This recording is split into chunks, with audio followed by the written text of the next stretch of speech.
I'm your host, Howard Lichtman. It's good to see everybody.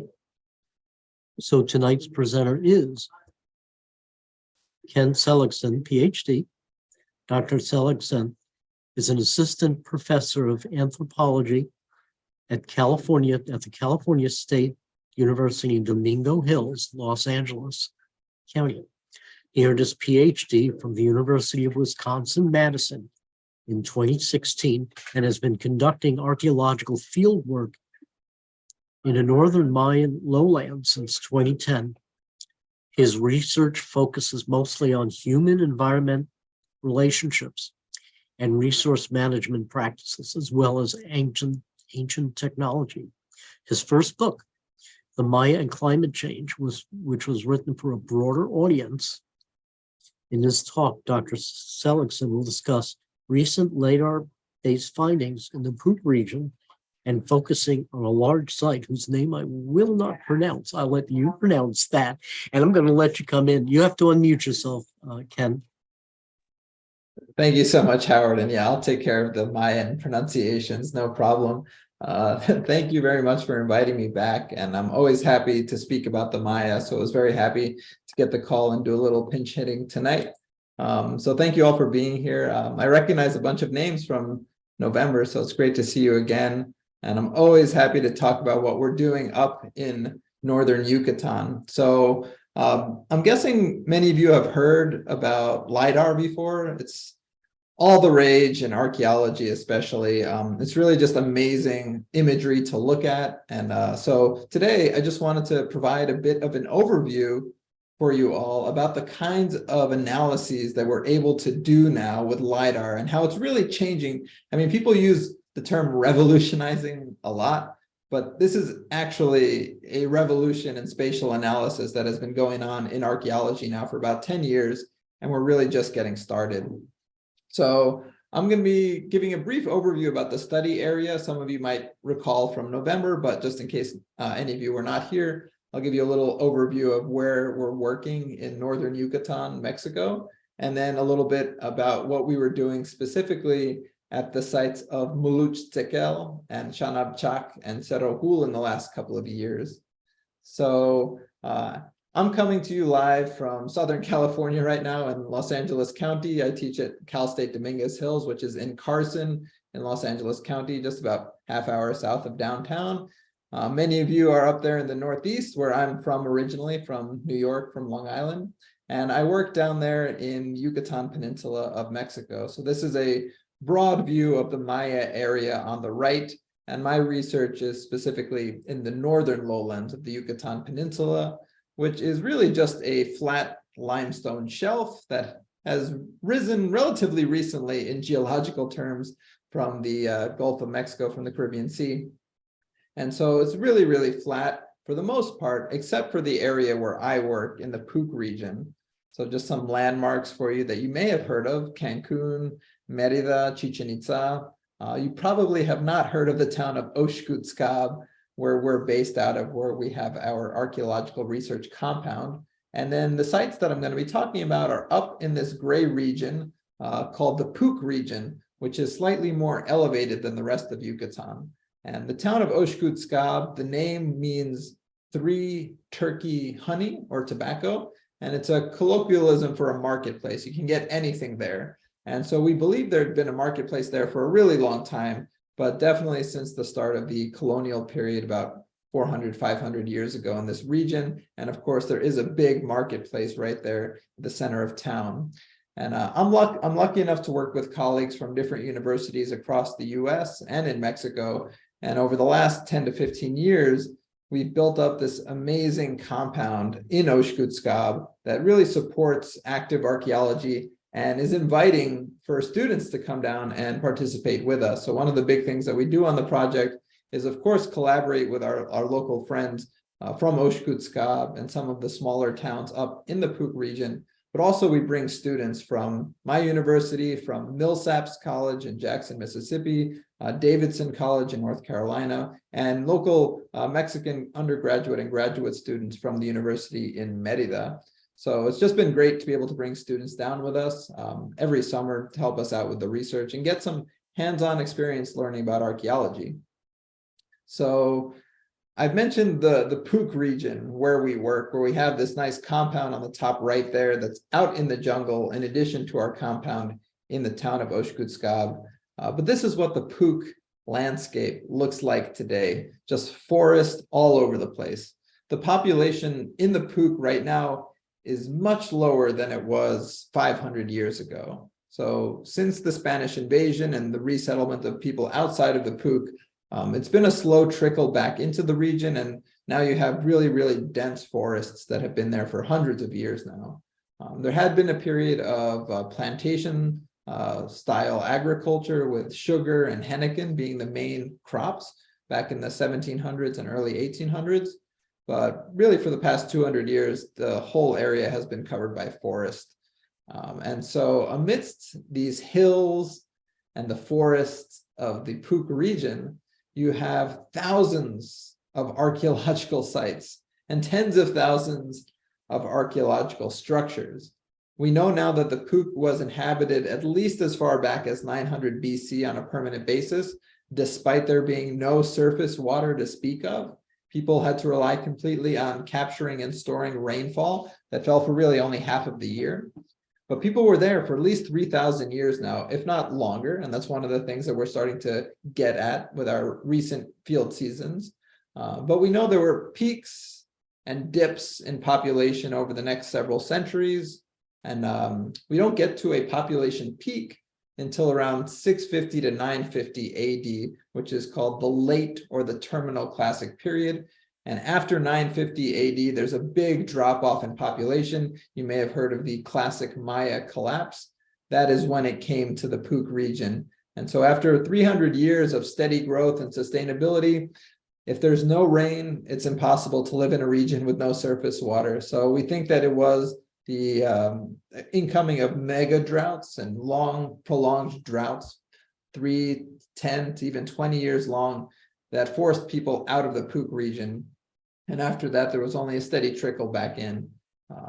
But again, looking at this landscape, heavily forested today, we're actually looking right towards the site of Kiwik, and you can't even see any of it. The central pyramid, the palaces, completely hidden by the forest. Even if you fly over in a low-flying plane, it would be very difficult to see most of the structures. But they are everywhere, and many of them are still standing over 1,000 years after they were built. Some of them 1,500 years old. They're still standing in a forest, which is super, super lucky, and also a testament to the building and engineering skills of the Maya who lived here, because roots coming in from these trees would usually damage everything. But these stone vaults were built so well, sometimes with stone mosaics. It's pretty amazing to have this standing architecture still scattered throughout this region. But again, it's difficult to see any of these structures from even a high vantage point or from flying over. Some of the larger sites have been excavated now for several decades, if not over 100 years, and have been consolidated for tourism, like Kaba and Labna. So you can go visit these. They're all nice and tidy with nice lawns out in front of them. But the majority of the sites where we work, we're specifically trying to keep off of the tourist map for now, while we're really trying to understand them. And so getting back to this image of Kiwik, this is where LIDAR comes in. So LIDAR is light detection and ranging. It is an airborne laser scanning technology that was adapted into archaeology from biology and environmental studies, and is used in such things as self-driving cars, for instance, sending out scanners that just make a digital map of the landscape around. So for archaeology, what we do is we attach a LIDAR instrument to a low-flying plane or helicopter, or even drones now, that zigzag back and forth across the forest landscape, emitting 150,000 laser pings per second. And they go down, they bounce off of something and go back up to the sensor. And 99.99% of those laser pings bounce off the top of the forest. And so if we have a profile readout here, all of those green points are the top of trees, the leaves, the vegetation, get the readout right there of the height of the canopy. But think right now, if you've ever been in a super dense woodland or forest area, if you look up, even if it's really hard to see the sky, you might see little flecks of light coming down between little holes, between the leaves, between the branches. And it's through those tiny holes in the forest canopy that maybe 4 or 5 laser pings per square meter actually get down through to the forest floor and bounce back up to the sensor. And so maybe you can see some of those multicolored points there on the bottom. That's the forest floor. And because there are 150,000 of those points per second being sent down, you get a good readout points here and there of what the forest floor looks like.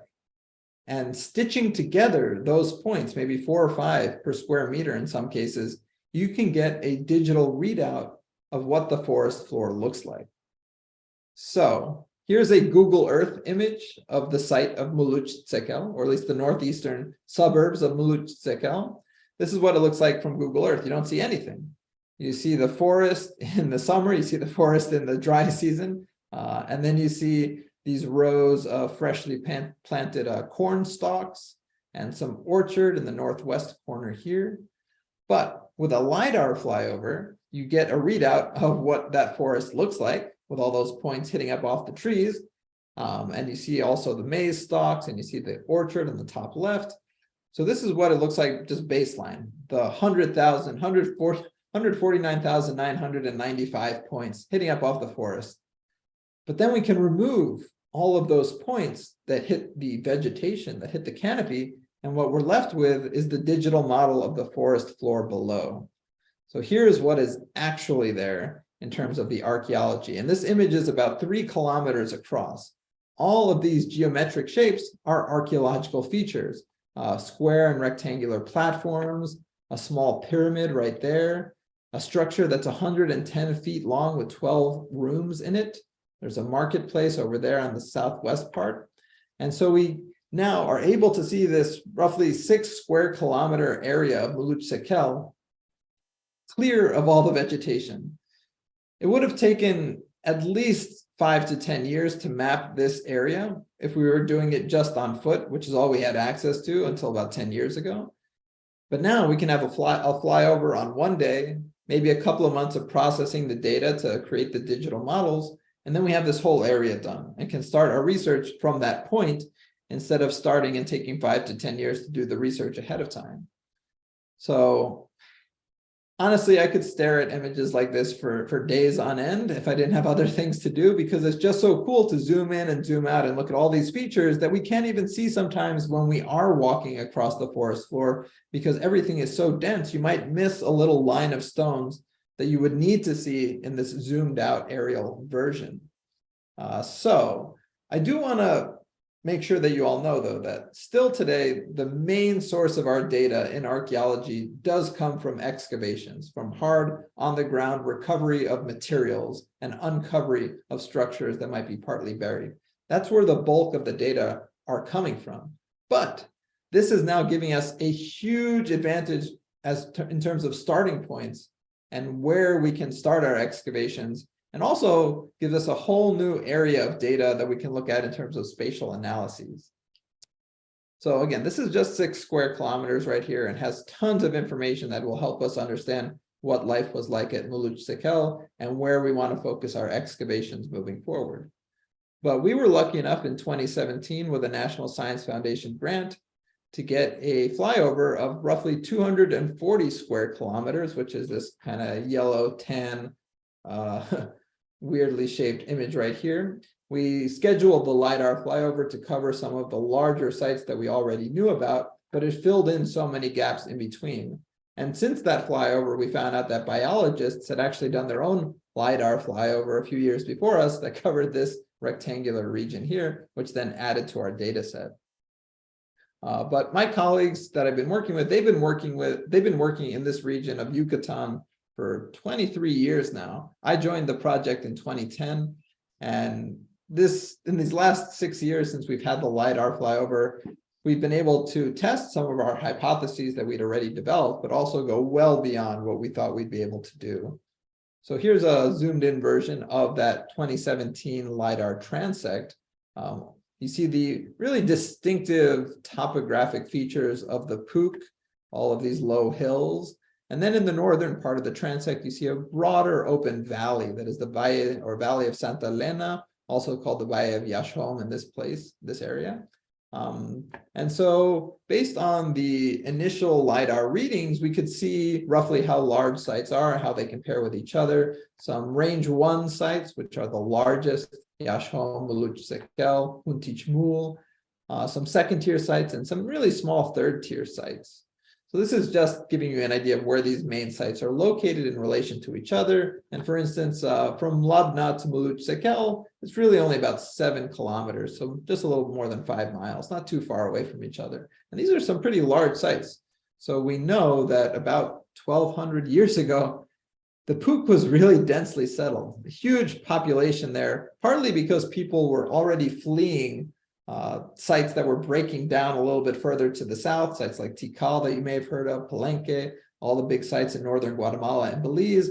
They began to experience this reshuffling and breakdown of the classic period culture a little bit earlier than the north. And so people may have very well fled to the north as refugees. So that may have contributed to this massive population boom between roughly 650 and 950. But we can also use ArcGIS and other spatial analyst tools to show the real distribution of structures in this case. So here's a heat density map of platforms that would have supported structures. And we know that there are many structures that were not located on top of platforms, but they're really, really difficult to see even in the LIDAR data. But here gives us a handy idea of where populations were concentrating across this transect. And so here you have the 2017 transect combined with that earlier biology-based transect in the south, giving you a massive area of closer to 300 square kilometers. And you can see all of these population clusters, and we can see where they are in relation to these different ecological zones. For instance, in the north, you have big clusters at the sites of Yashom and Muluch Sekel, and another site called Shunantunich, but not so much in between those sites, because they're leaving that flat land available for agriculture. Whereas further to the south, in this hilly district, you have settlements and platforms scattered all over because there's a lot of high ground where the bedrock emerges in outcrops, and you'd be building on top of land that you would not be using for agriculture anyway. So it's a bit more spread out. But the further south you go, the farther south you go, the less dense the settlement gets. And if you go even further off of this map that we have so far, it probably gets even less dense because you're getting farther away from the Yucatan plains to the north, where if populations needed to, they could go in a dry season to get some extra water because there are sinkholes called cenotes up there. There are no sinkholes in the Puc. So the farther south you go, the farther you get away from a emergency access to water if necessary. So this is all of the platforms that my colleague who recently retired went through and marked on his little ArcGIS sheet. So you get an idea here, and he's dealing with tens of thousands of platforms in this case. But if we shrink it down to the major site cores, you can see a little bit better that the farther south you go, the less dense the settlement gets. But you see also that these sites are relatively evenly spaced from each other in the Puc region. They're not bumping up against each other. There are these areas with little or no settlement around them. And so, for instance, the greater Yashom area up here, this is one of the areas with the densest concentration of platforms, 143 platforms per square kilometer. The site itself covers only 5.7 square kilometers, but you have 10 site cores that have over 3,000 platforms. But we can see the reason for this evenly spaced out settlement partly today as well. If we again look at a Google Earth image of the modern town of Yaxachen, which is just south of the site of Kiwik, where we've done a lot of work, you see the town itself of roughly 300 to 400 people. The streets of the town are tan, and there's trees throughout the town. But this huge swath of territory around Yaxachen is the catchment area where people have their milpa fields, which are in rotation every few years. They have a fallow system where they let it go fallow for about 5 to 10 years and then use it again. But within this town of 300, it would be probably only about a 2-3 hour walk to get to the edge of this area that is under cultivation. But this is what we're seeing with these settlements from the classic period, from 1200 years ago. They're spacing themselves out so that each town has access to enough agricultural land. So this is one thing that we can see with these broad stroke spatial data, where people are living and why in relation to these environmental features. But we can also start to look at the socio-political developments of the Poop region by identifying similar architectural complexes at many sites. My colleagues had identified these a long time ago, 20 years ago, these complexes that they called early Pook civic complexes, which they see as the first iteration of the classic period settlements in the Pook. We know that people were living there, again, 3,000 years ago in what we call the middle pre-classic period. But then there was a massive depopulation. People left the Pook, probably because of environmental reasons and a downfall in downfall in precipitation levels. But they came back. And we think that started to happen around 400 or 500 AD.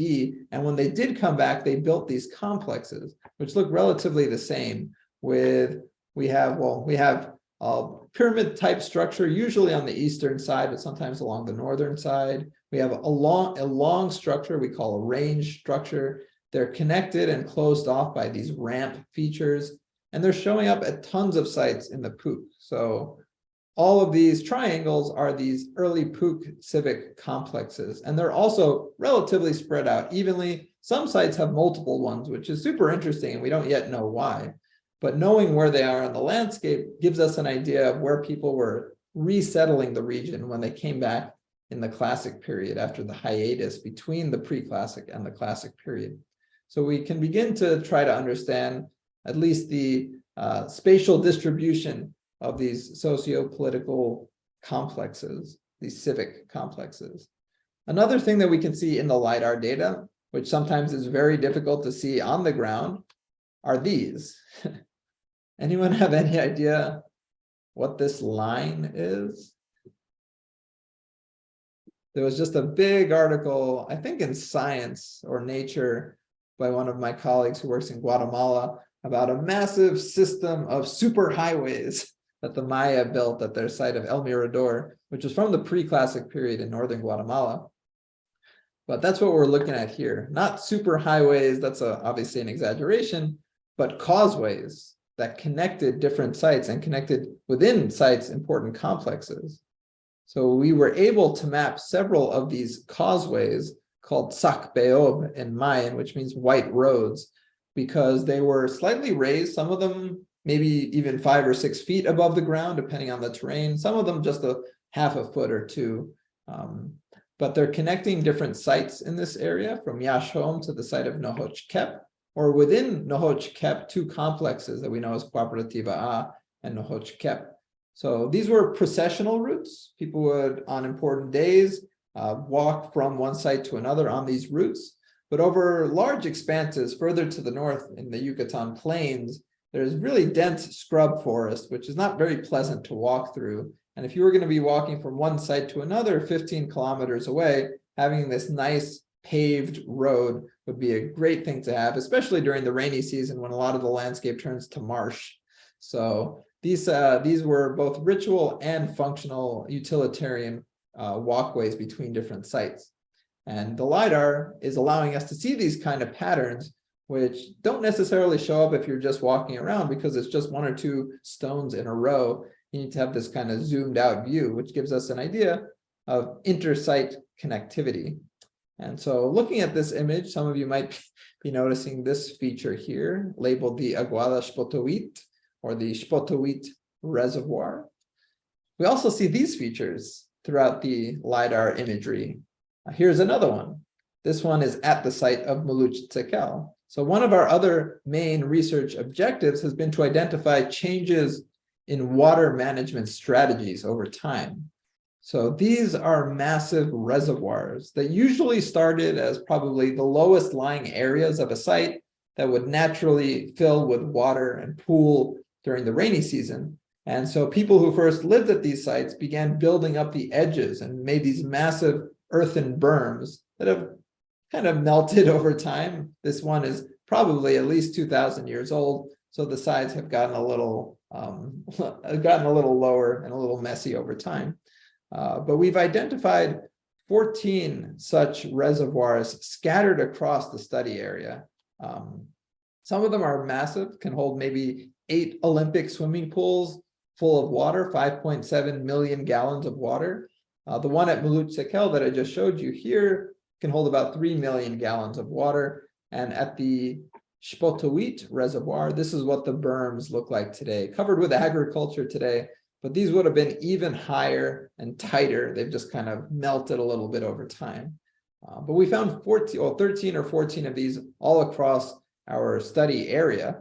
And we think that these aguadas or reservoirs were probably the earliest form of water management that we see in the Pook. This was one of the strategies that they developed to be able to live in the Pook year round, because with the absence of any real natural surface water, they would have needed to collect as much water as possible during the rainy season, which is roughly from the end of May into December. So they would have collected as much as possible to be able to survive through the dry season. And these are also relatively evenly spread out at the larger sites. But it's interesting that we actually see a change in water management strategy when the Pook is repopulated during the Classic period. People seem to move away from these massive communal reservoirs where everyone would have been sharing a single water source to more individual family or household-based water management strategies using these things called chultuns, which are subterranean storage tanks that have a narrow opening, just that wide, about maybe a foot or two wide. And then people would excavate down through the really, really hard surface cap rock of the bedrock to a pocket of softer limestone below called sakab or saskab, white earth. And they'd excavate outward into this big bell shape and then plaster the sides of the tank with watertight plaster. And so these would fill during the rainy season and provide individual households with access to water during the dry season. And so all of these little holes in the LIDAR imagery are these openings, which is amazing that you can see these in the LIDAR. But it only takes 1 or 2 points to drop about 10 feet below the normal surface to get an idea that there's a hole there. And these are usually or almost exclusively located in platforms. And you can't see from this image, but if you used spatial analysis software, you'd be able to tell that all of these platforms are ever so slightly angled as funnels, so that whenever it did rain, all of the water that fell on that platform would be funneled into these tanks. So everyone's house, everyone's residential complex was specifically crafted to capture and store as much water as possible, which is one of the amazing adaptations that they had for living in this region. Also, just for any undergraduates that might be tuning in, this could be you getting the first look down into a chultun that had actually been sealed up for about 1,000 years. That's Simon a few years back getting the look down in there. We probably should have let it air out a little bit longer, but he was fine. And we ended up going down in there and excavating within the storage tank, because after it had stopped being used to capture and store water, it was actually transformed into a ritual space and doubled as an underworld portal. And we know that people were down in there performing ceremonies because they had laid out these massive limestone blocks in the shape of roughly a human. They could lie down on this massive bench that they'd created. We found a jaguar tooth, we found some obsidian, and a little ceramic sculpture of a local deity. So they were reusing the space after it stopped being used for water capture. So just taking together all these different types of things we can look at with the LIDAR, it becomes amazing just as a starting point, the kinds of analyses we can do just to start before we even break the surface in terms of our excavations. But it can also be helpful for other reasons.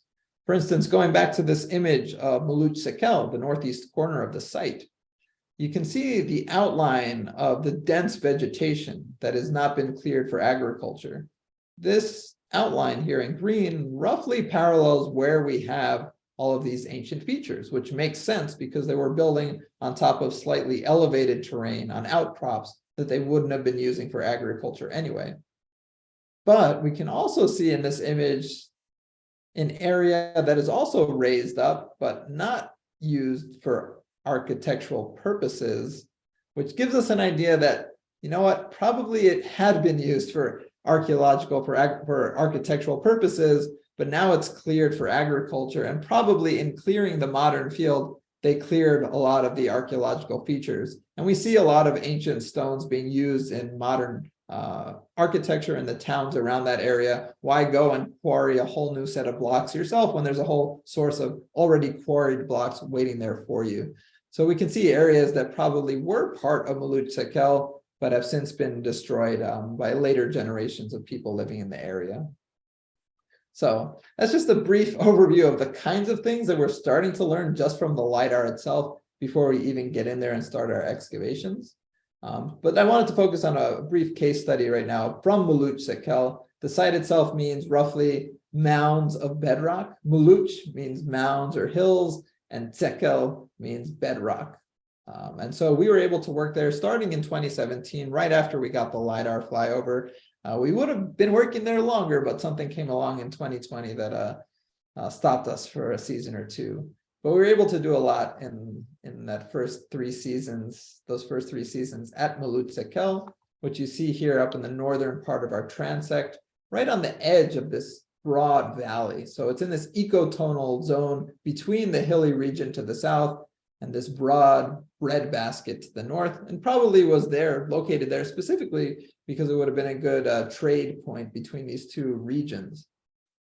So if we zoom in on Mulut Sekel, that square that I had been showing you before, that rectangle, is this part in the northern right, in the northeastern part of the site. Maybe you can make, I don't know if you can see my cursor right now, but the northern eastern part of this map, we're zoomed out here to roughly 6 kilometers across, and you get the full extent of Mulut Sekel with an acropolis, a big acropolis here in the northwest, the big aguada or reservoir in the middle. And though that would be tempting to think that this line going from northeast to southwest in the western part of the image is a sakbe or causeway, it is in fact a modern road that cuts right over part of the acropolis, unfortunately.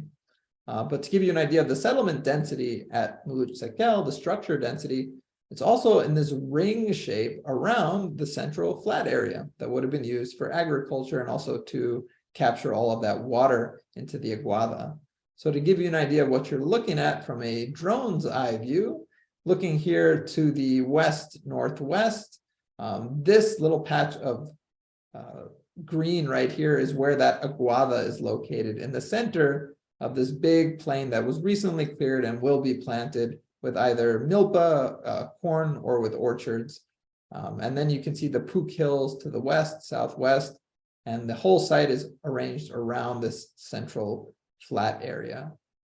So between 2018 and 2020, we were able to go through and do some pedestrian survey because, again, LIDAR is just the starting point. LIDAR does not capture everything. We were actually using these first field seasons to test how accurate the LIDAR was.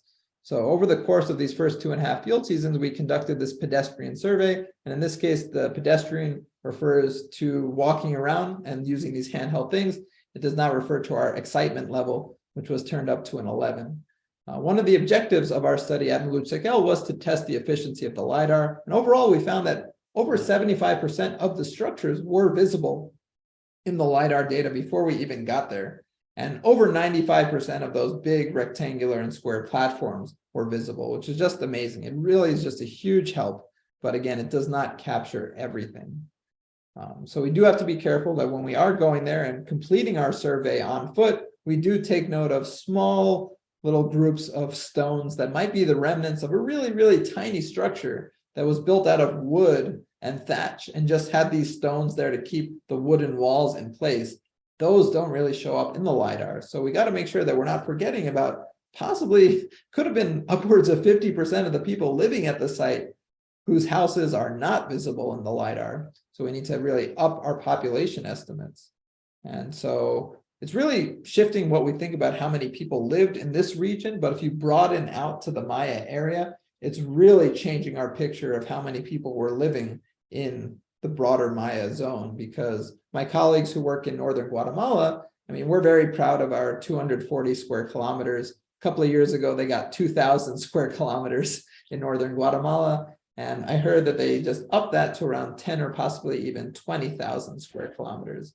And just based on the first 2,000 square kilometers, they were already able to estimate that our initial population estimates of maybe 1 million people living in what is today northern Guatemala 1,300 years ago needs to be adjusted upward to closer to 7 to 11 million people living there 1,300 years ago. So it's really, really changing not only what we know about what population levels were, but that also changes our calculus about how they were interacting with their environment and how many resources they were using. So it's really just blowing our minds. But at Muluctekel, one thing that we noticed were these 5 large architectural clusters amidst all this sprawl of smaller platforms and smaller buildings. This one right here, here's a sketch map that we drew on top of the LIDAR image by walking around and actually seeing things like sculpture, which is not visible in the LIDAR, and room divisions, which are also difficult to see in the LIDAR. We're able to determine that this was probably a marketplace area right here, and also might have been the early Puuc civic complex of an early classic Muluctekel. And here's a combination of that hand-drawn image with the LIDAR to get a really good idea of what these structures look like, with the really solid red walls indicating masonry walls, the thinner red walls being just a couple of layers of stone, and then would have been wood and thatch on top of that.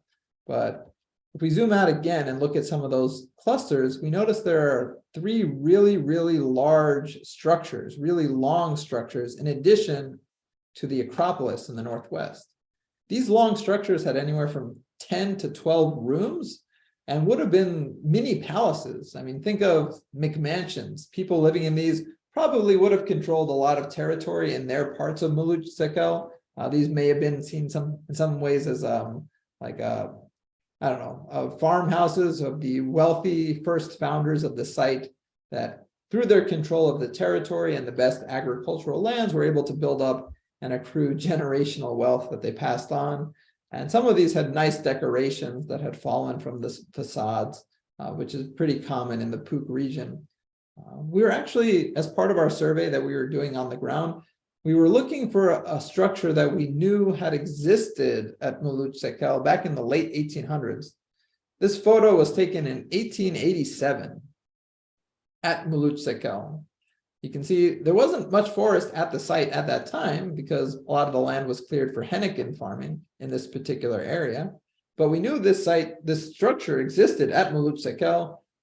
It had these nice round C-shaped decorations around the outside. Some people argued or said that this man right here was the son of Emperor Maximilian I of Mexico von Habsburg, but I don't think the dates line up very well for that. But anyway, finally we did find this structure, and I had my student Nick go and stand next to it, and he touched the structure and it all collapsed. No, I'm just kidding. It had been collapsed for years. We just tried to recreate the photo as best as possible with what was left of this structure. So unfortunately, that's another thing that we found. Obviously, in the last 100, 150 years, as the forest has regrown, the roots have come through and destroyed a lot of buildings that we know were standing 150 years ago. But with the LIDAR being able to identify a lot of structures that have not been documented before, sometimes we find that those structures are still standing. And so we now know where they are, so we can have teams go out there regularly to monitor them and conserve them as much as possible. Another thing we see in the LIDAR data are not just the superficial features, but the subterranean features, or at least the depressions. So this site is pockmarked with depressions that are human-made.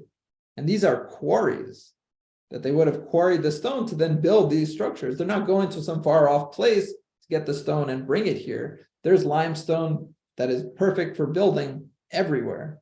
And so maybe the aesthetics of site layouts would be a little bit different from what we're used to, but they're going to take this stone that's best for building, and wherever it's found, they're going to use it.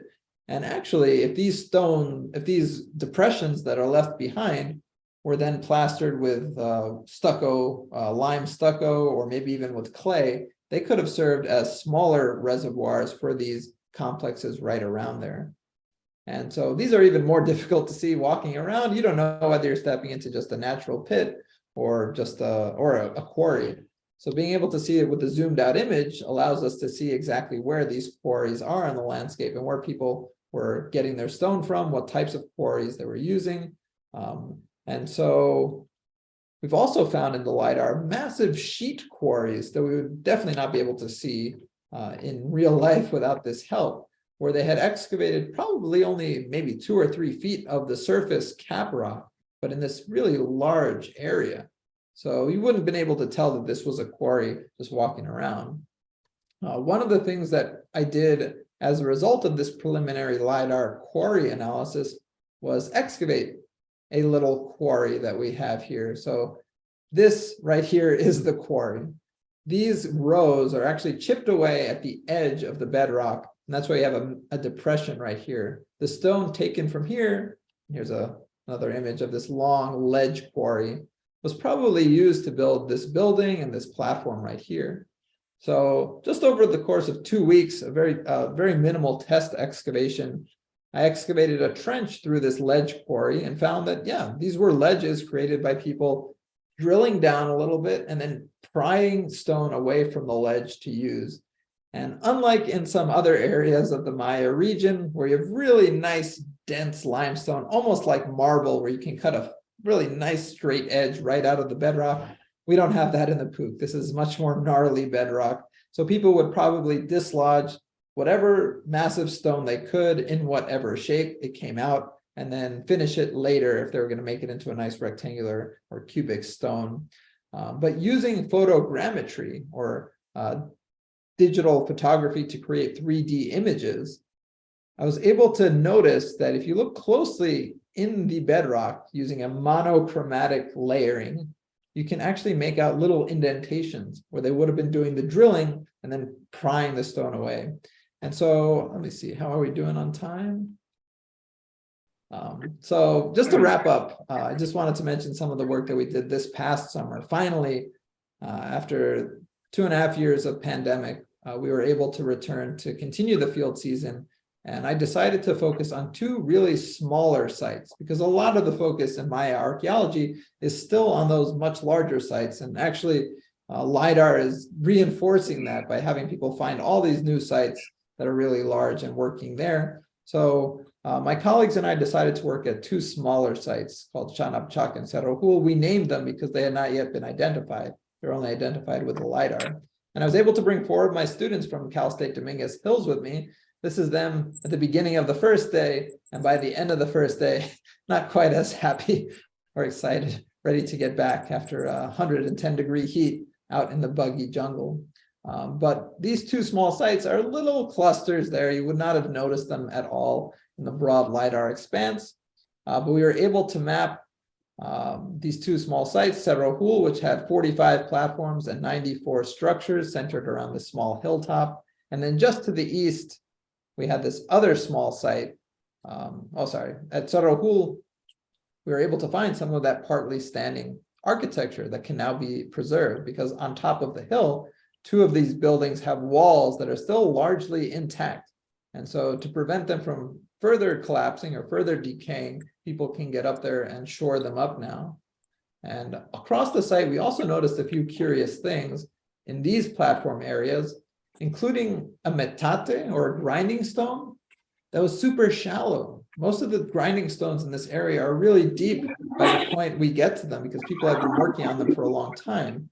This metate probably had only been used for a few months when the site was abandoned. And this choltun, that opening where you'd go down and store water, was also very shallow. So they were just building this choltun. And some of the platforms didn't even have structures on them yet. So we think through this preliminary analysis, what we're seeing at Cerro Hul is a site that was in the process of being built or at least expanding when it was abandoned. So that's an interesting thing that we're going to keep looking at moving forward. And just wanted to mention to the east, this site is actually from the pre-classic period. And we can tell that based on the fact that there is a ball court at the site, which is these two parallel buildings here. And also the fact that a lot of the buildings have melted. The older the site is, the less well-preserved the structures are. And this site looks a lot like another site that we know dates to the pre-classic period, but it's a little larger. And so if you zoom in on the site center here, there's this massive central platform that we just mapped last summer for the first time. And it includes this superstructure, or this secondary platform, with massive stone stairway up to a small structure on top. And to the north of this, you have the ball court. So taking a photo from right here on this black dot, looking north, this is what the ball court looks like today. It's hard to see, but these mounds are about 5 to 6 feet high. They're parallel to each other. And this is an ancient Mesoamerican ball court, where the ball game would have been played in the alley between these two parallel structures, and there would have been banked ramps on either side to hit the ball off of. There are many different versions of the ball game, but we only see these ball courts being built in the Pook for some reason during the pre-classic, and may have been part of this preconceived idea for what a site should look like by the people that migrated into the region and ended up being the first permanent settlers. So we're going to be looking at Shanab Chak and another small site called Paso del Macho, hopefully starting this coming summer. These sites look very similar to each other in terms of having a ball court, a small array of features, but not much else. And actually in the LIDAR, we found another site to the northwest that looks similar, with a ball court and a small platform, and in this case, a small miniature pyramid.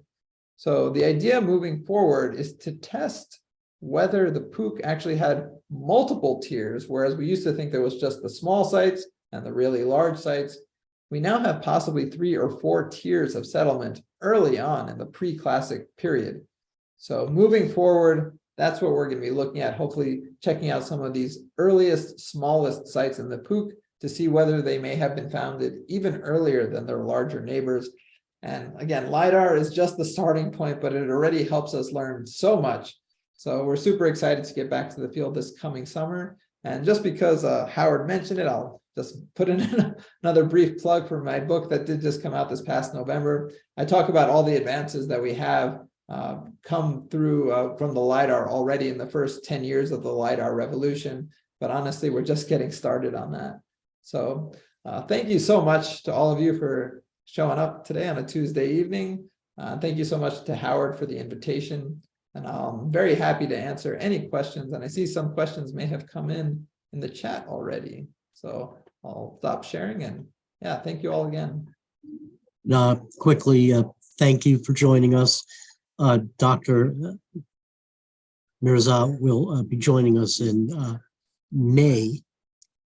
We swapped dates with the two of you, of course. Please jump in, ask questions. I'm going to ask you all to unmute. I hope you guys can hear me. We have a festival going on. We have a rocketry team building rockets and testing them.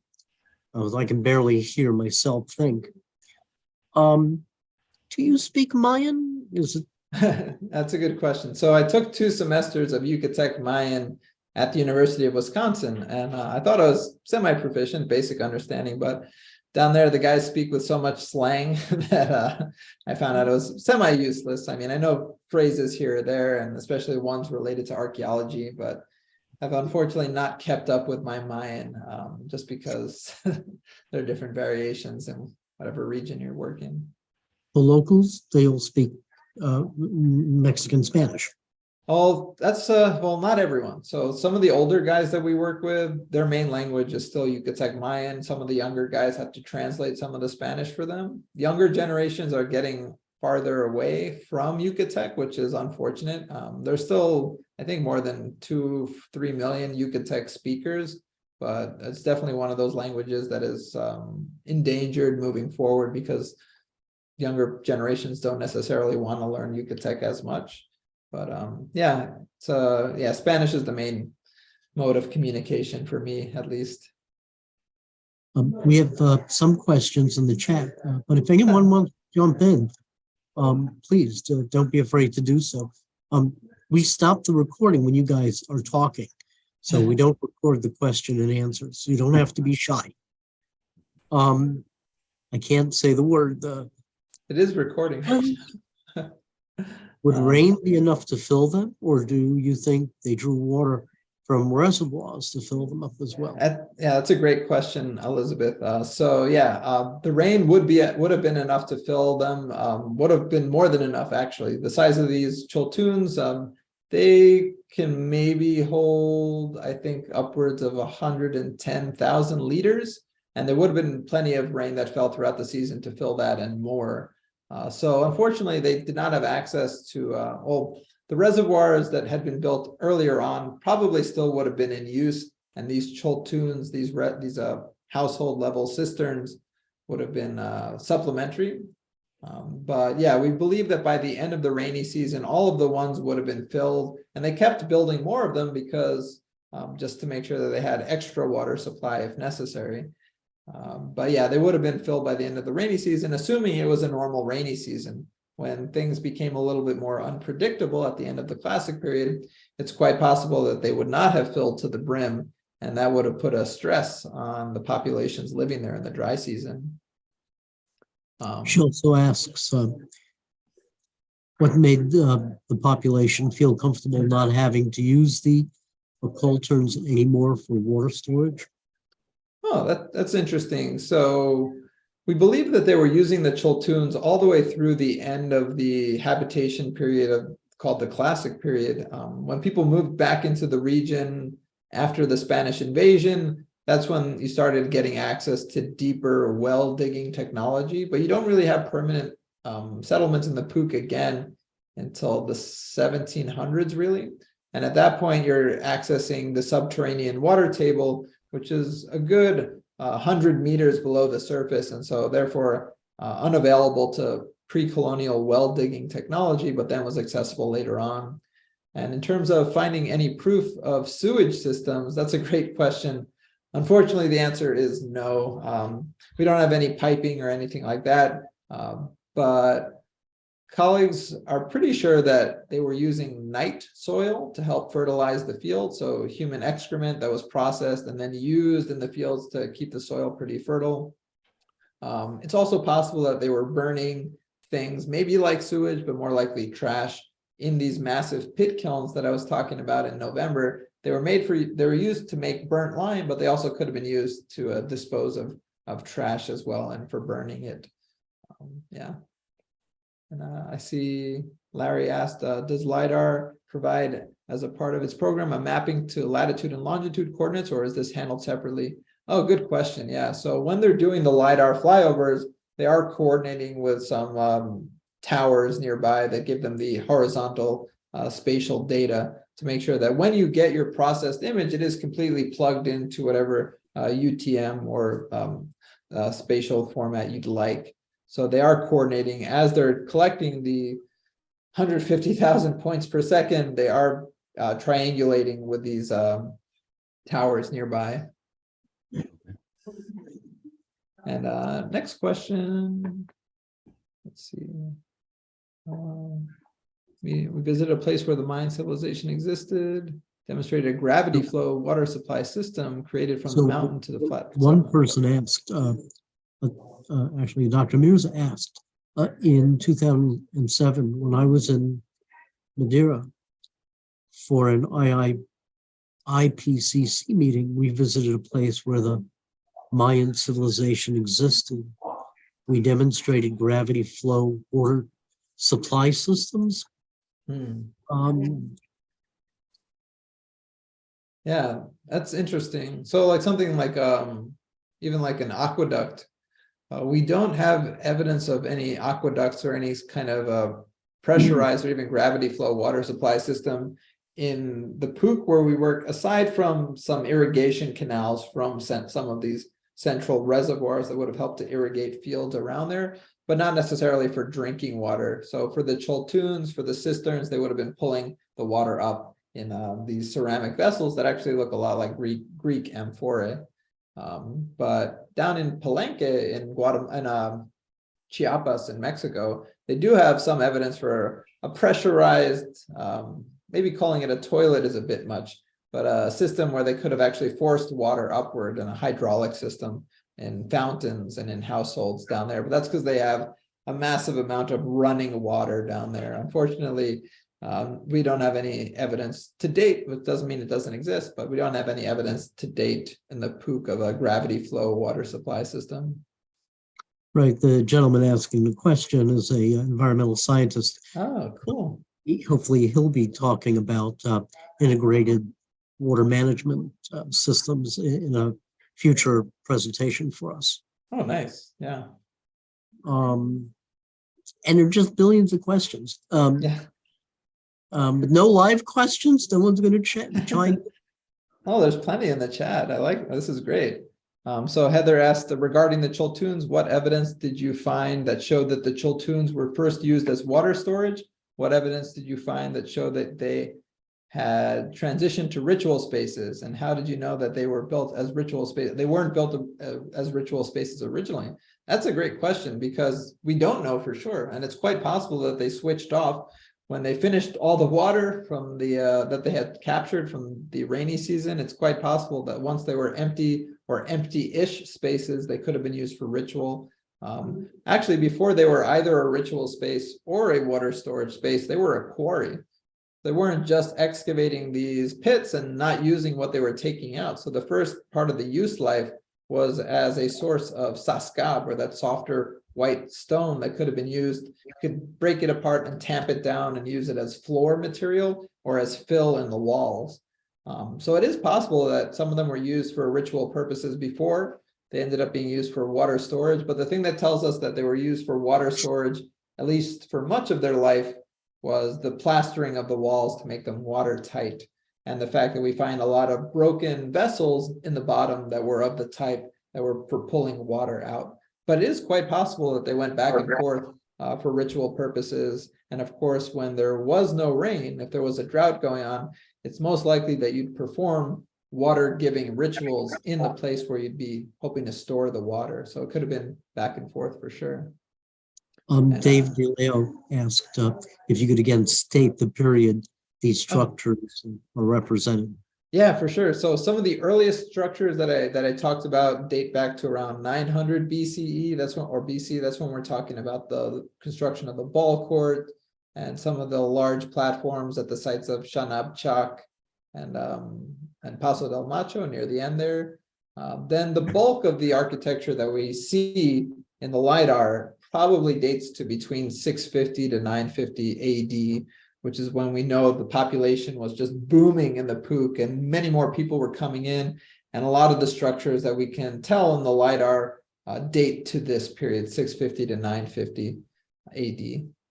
Are they technically a Stone Age civilization? I mean, technically they're using stone tools, but that's just because there's no metal relatively apparent there. But I mean, depends what you mean by Stone Age, because, well, yeah, I mean, some people differentiate between the Stone Age and the historic period, and they definitely were in the historic period because they had writing and you had the Maya glyphs that could tell you all about the different people living in the region. So they definitely were using stone technology. Yeah, but also the historic period. So overlap there. Let's see, another question. Do you find artifacts, pottery, or stone from outside the POOC region? That's a great question too. And the answer is most definitely yes. So trade was a big feature of classic and even pre-classic Maya civilization. So you have things coming from the Gulf Coast, from the Caribbean coast, from the North Coast, from further south where you have other types of stone aside from limestone. There's some chert deposits in the POOC, but things like obsidian and jade would have been coming from the volcanic highlands to the south. And jade actually only comes from one source in all of Mesoamerica, and that's the Motagua River Valley in southeastern Guatemala. And actually, technically, it's not jade, it's jadeite, but it's the really, really most precious green stone that they had in Mesoamerica. And so when we find that, we know that people are either trading directly with those regions or some form of down the line trade. And a lot of the ceramics that we find are locally made because it would be a little bit more difficult to transport those over large distances. But there are some ceramics that come in from other areas. So yeah, we know that they're plugged into these wide-ranging networks. And I mean, beyond this talk, beyond anything I talked about today, it's just pretty cool that we're now finding connections between the west coast of Mexico and the west coast of Peru and Ecuador. We have to really, we tend to think about these areas as these siloed off places that were developing on their own and not knowing much about what was going on elsewhere. But we now know that people knew very much what was going on elsewhere and were plugged into these really larger trading networks than we'd ever known before. Sorry. Do we find any trace of extreme climate change? And if I can add to that question, any chance that climate change would have been man-made? Good question. That's greater than you even know, because yeah, I mean, that's one of the things that I get into in the book, actually. But there was definitely climate change going on in between the pre-classic and the classic period, more so that the climate became unstable. Like they used to be able to rely on rainfall coming from May to December every year, be able to calculate how much they need to capture and store. But in that period, things became a little bit more unpredictable. And we think that there was a period of mass migration of people moving around and sites breaking down as a result of not being able to count on rainfall as easily as they used to. But then the really extreme climate change happens at the end of the classic period. So we know starting late 700s, early 800s, and continuing on and off for the next 300 years, you have periods of mega droughts where there was decreased rainfall for 20 to 30 years. And things became much more unpredictable, and it really affected everywhere in the Maya area, but in the Puc region especially, because they relied exclusively on rainfall to be able to survive there. It finally became too much, we think, in the mid-900s, which is when we see people leave. But yeah, there were some adaptations in some areas. One of the things that we see happen overall is that people left living in really large urban centers and started living in smaller groups. Of course, people migrated to sources of or permanent water sources to help mitigate some of that. But getting back to this idea of any of it possibly being human-made, there are some people that argue that the clearance of land in the in the Maya area more broadly by the end of the classic period to feed what we now know is a population of possibly 7 to 11 million people, when they decrease the forest cover and increase the milpa agriculture land, you're decreasing the amount of evaporation, the amount of water that stays within the cycle to then fall as rain again. And so they think that there could have been this positive feedback loop where the more land that was cleared, the less rainfall actually fell as a result. There are a couple of papers that make that argument. So not human-induced climate change on the level of today, but possibly an effect there. Yeah.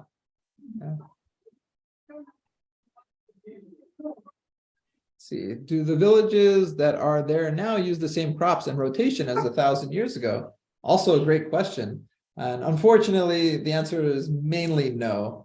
Today, there's a lot of mechanized agriculture using modern fertilizers and pesticides to increase yields, but the base crops are mostly similar. Corn, maize remains the central crop of Mesoamerica and this part of Yucatan in particular. Some are supplemented by beans and squash, the trifecta, the three sisters of ancient Mesoamerican agriculture. They're still growing a lot of the same crops within their home gardens that you might have seen back in the day, different varieties of chili peppers and fruits. Guava is from the Maya area originally, as is papaya. And many of you might know the dragon fruit, which is associated with Southeast Asia today. It's actually a cactus that originally comes from the Maya area. It was just transported there after the Columbian exchange began. But yeah, a lot of the same fruits, but they've also adopted other fruits and vegetables from around the world. Mangoes, originally from South Asia. Pineapple, originally from other parts of the world. Yeah, they've adapted in a lot of fruits as well that weren't there originally. Coconuts, bananas weren't there, and yet today the Yucatecan variety of tamal is made with banana leaves instead of corn husks. So that's the Yucatecan tamal, but there were no banana leaves there more than 500 years ago. The ball court. Do you know how the game was played? Yeah, we do. There are many varieties of the ball game, actually. And there's many groups, even here in Los Angeles, that are keeping the ball game alive. So we know across Mesoamerica, the Aztecs played a certain version of the game. In Oaxaca and Michoacan, they played different versions. In the Maya area, the most common version was poc-tapoc. And all of them used the hips to hit the ball because they're playing with a 9 to 12 pound lacrosse ball, essentially. You're not going to swing your appendages at that. You'll break all your bones in your hand and your feet. So they're using their hip bones protected by a leather or cloth covering to do most of the hitting. And there are different aims of the game, some to keep the ball in the air, some to hit it in certain patterns. And then, of course, the version where you have those massive stone hoops turned vertically that are the ones that are usually getting most of the attention. Paintings on the walls, any evidence? Yes. Rare, but yes. On occasion, we've been able to find some remaining stucco, usually on the inside of buildings, that have some remnants of usually red and blue and green paint on it. It's very rare. A lot of the stucco has eroded over time. It's even rarer that you find it on the exterior of a building. But from other parts of the Maya area, we're pretty sure that even the outsides of buildings were highly decorated, or at least accented with reds. So it's an amazing find when we actually come across something like that, but unfortunately, it's not too often that that happens. Before you answer the next question, someone was asking how you became interested in Mayan archaeology. You're doing a program this week or tomorrow, actually, a conference. Maybe 2 seconds on that. Oh yeah, well, it's a local student conference here at Cal State Dominguez Hills. So we have students presenting from all disciplines across campus, from the humanities, natural sciences, and social sciences. I became interested in archaeology myself, I guess kind of partially subconsciously through osmosis or something. My dad's from Mexico City originally. And so we'd go down to visit family and we'd get to visit some archaeological sites whenever we went down. So I always had an interest. But like many people, I didn't think it was a viable career or anything like that. And so when I was finishing up my undergrad, I was like, you know what, I really would like to pursue this if it is an option, and went on an excavation and really loved it and have been rolling with it ever since. And so it's a nice conversion of background and interests. So yeah, I'm just very lucky to be able to keep this going. And it's nice to have a balance between being in an academic office for part of the year and off in the jungle for part of the year to balance things out. All right. Again, thank you for joining us. I want to thank everyone else as well for joining us. We're at 15 past. I think I'm going to call it unless we have anyone who wants to break in with a question. I see one more just came in the chat from Larry. Has anyone linked dating to LIDAR data to show a time phase growth or migration? Yeah, that is one of the limits of LIDAR. You are seeing a snapshot of the past and you're seeing the last layer of a site. So it's difficult to determine anything in terms of diachronic studies change over time, but it's not impossible because we do have an idea of what pre-classic sites look like in the LIDAR, like that last site I showed you, Shanab-Chak. We can tell it's a pre-classic site because of how the structures have melted and because there's a ball court there. And we see it right next to these later sites. So we know the people living at the later sites knew that site was there and they chose not to disturb it or to reuse that land. Whereas in other cases, we know they built up directly on top of sites that were there earlier. But unfortunately, that's the only way we can find out about that is through excavation. So yeah, diachronic studies are limited with LIDAR, but we can kind of see things here and there a little bit. Okay. Thank you. Yeah, thanks. All right. All right. I think with that, I'm going to call it. Everybody, we'll see you next month. We do more of the same. Have a wonderful week and be well. Good night. Good night, everyone. Thank you so much.